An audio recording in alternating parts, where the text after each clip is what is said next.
नमस्कार, मैं अखिल शर्मा स्वागत करता हूं आप सभी का डीएनए पर। इस वक्त जो सबसे बड़ी खबर सामने आ रही है वो कि एससीओ शंघाई कोऑपरेशन ऑर्गेनाइजेशन जो पाकिस्तान में होने जा रही है, वहां पर भारत हिस्सा बनने वाला है। और ये कितनी इम्पोर्टेंट होगी ऑर्गेनाइजेशन, और इससे इंडिया और पाकिस्तान के रिलेशन में क्या क्या हमें देखने मिलेगा वो हम समझेंगे। तो सर, सबसे पहले तो बताएं कि जो ये एससीओ है वो है क्या। देखिए, शांघाई कोऑपरेशन ऑर्गेनाइजेशन में there are 9 full member states और जी 3 ऑब्जर्वर्स। जी दिस वाज फाउंडेड इन 2001। ठीक है। और ये, अब इसको कहा, नेचुरली ये एक चाइना डोमिनेटेड ऑर्गेनाइजेशन है। चाइना और रशिया का इसमें बहुत अहम रोल है। जी इनिशियली जो इसका एम था वो था ज़्यादा कि जो कनेक्टिविटी है सेंट्रल एशिया में और रशिया और चाइना के बीच में, जी various connectivity projects, economic cooperation, वो सारा एम्फोसिस था। जी अब क्या हुआ है पिछले एक द लास्ट डेकेड, जैसे जियो पॉलिटिक्स बदलती जा रही है, तो नेचुरली इसमें इंडिया भी एक इम्पॉर्टेंट प्लेयर इमर्ज हो रहा है। जी Pakistan has also become part of the organization. You have 3 observer states, including जो observer states उनमें एक अफगानिस्तान है, क्या। सो साउथ एशिया का भी इसमें अहम रोल है। जी ठीक है। और एक इसके देखो, we need to look at it at 2 levels, the Shanghai cooperation organisation. एक तो है कि जो प्रोजेक्ट्स वाकई हैं कनेक्टिविटी के, जैसे Pakistan, saying that it will talk about the Turkmenistan, Afghanistan, Pakistan India जो टापी पाइपलाइन है, तो जी that has been for very long, it has been on the back burner, as you know, जो जियो पॉलिटिक्स और साउथ एशिया का जो चल रहा है इस या वक्त। India, for India, it's become important because you have something called the international north-south transport corridor, और उसमें चाबहार पोर्ट जो ईरान में है, in which India has a very important role, is part of that. I mean, basically India is trying that it should become part of that, so that India की connectivity जो है with Europe via Russia, uh, at some stage it takes off. So this is one part of it. But as we know, a lot of these organizations, uh, execution of some of these projects takes much longer than announcements are very easy to make. And it's not only that the execution is laid back due to some red tape or whatever. It's also the geopolitics keeps changing. As I said, in South Asia it's changed, the global geopolitics has changed, all that has happened.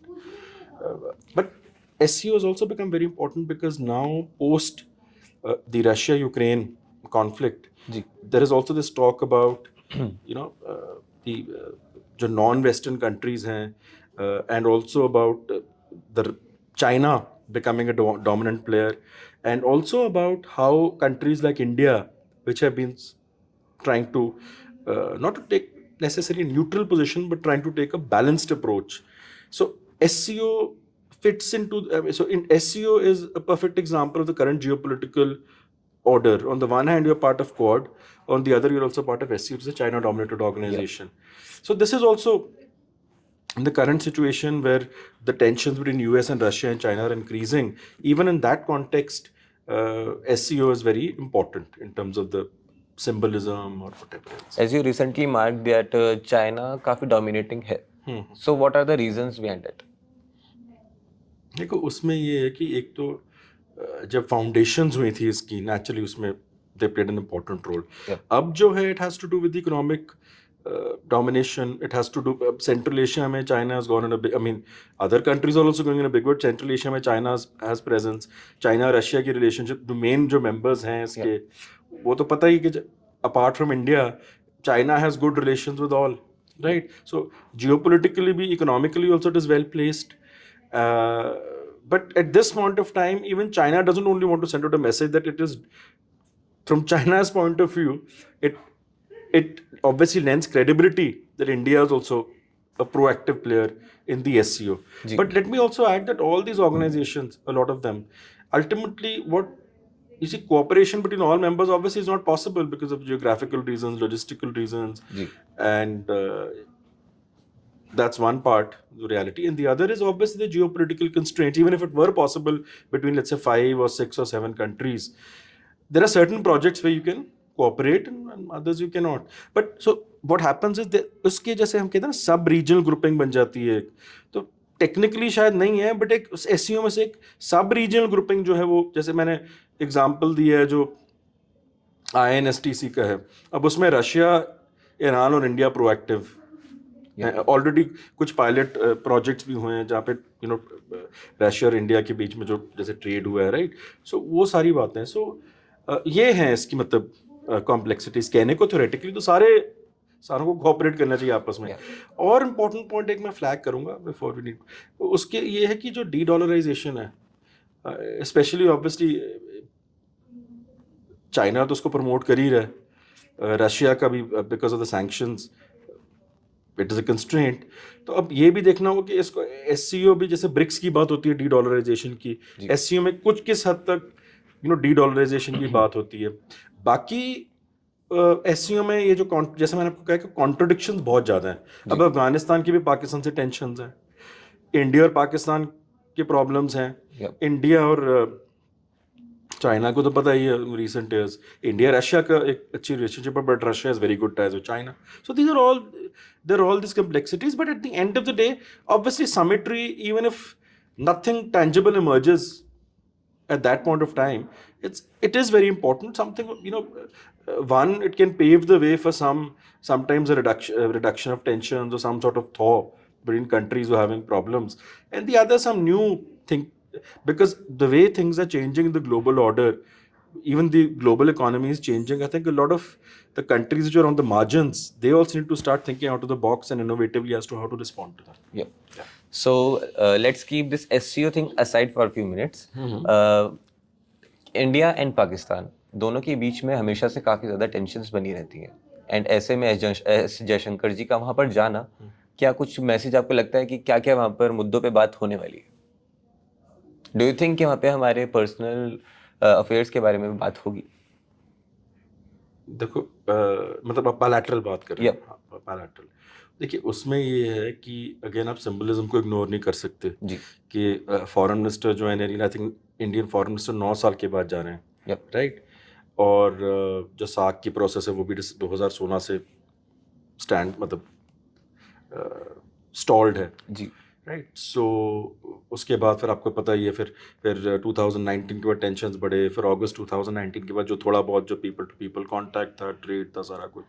So but at the same time 2021 में जो cease fire हुआ था मार्च 2021 में, वो काफ़ी अच्छी मतलब achievement थी दोनों कंट्रीज़ के लिए. So that was an important development. But देखिए एंटिसिपेशन हमेशा ये देखो होता क्या है कि बिकॉज जो हमारा जो जनरली जो स्ट्रेटेजिक कम्युनिटी है, जो मीट, वो इवन तो मुद्दे बड़े होंगे beyond India and Pakistan, anticipation ये होती. देखिए अब क्या होगा क्या नहीं होगा ये तो बड़ा टफ है प्रेडिक्ट करना. पर देखो कई लोग, there are two points of view. One is that at this point of time, with the elections having taken place recently, and some political parties also within the valley, and talking about a possible resumption of dialogue. Some incremental steps can be taken, whether it's the sphere of for instance even trade, as I said, has been stalled. So that's one point of view.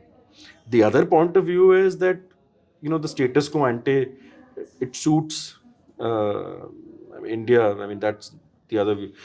Personally, I think some sort of engagement, even if it is low key, and some low-hanging fruits. I mean, the biggest low-hanging fruit is, for instance, you are doing trade via indirect trade routes. So why can't you do direct, जो trade है via Wagah and अटारी, फिर और जो कुछ people to people linkages जो हैं.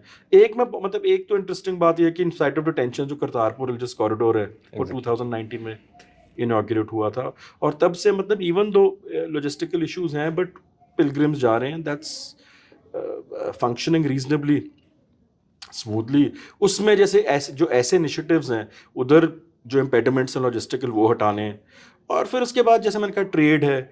सो अब now obviously at the highest level this has to be figured out कि कौन से लो हैंगिंग फ्रूट्स हैं. बट कुछ एंगेजमेंट खास करके इवन पाकिस्तान, बिकॉज उसके दो फैक्टर्स हैं. एक डोमेस्टिकली जो चाइना के ऊपर डिपेंडेंस है, कुछ quarters they are becoming very uncomfortable with that, so they want to diversify the relations. एक तो बात ये है.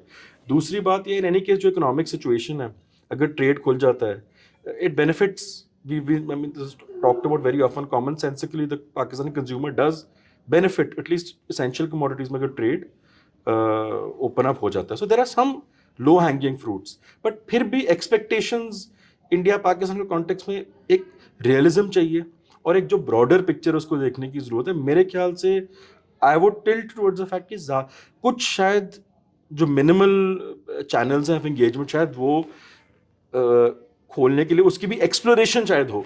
पर मेरे को I don't see anything really major happening. But the fact that a foreign minister is going after 9 years, and as I said, बाकी भी जो कुछ थोड़ी बहुत using, that is an important point. या so this is about SCO and let's see कि क्या क्या आउटकम निकलने वाला है इस मीटिंग के बारे में. वेल, आपको हमारा ये वीडियो कैसा लगा हमें कमेंट सेक्शन में जरूर बताएं और ऐसी वीडियोस को देखने के लिए फॉलो करें डीएनए.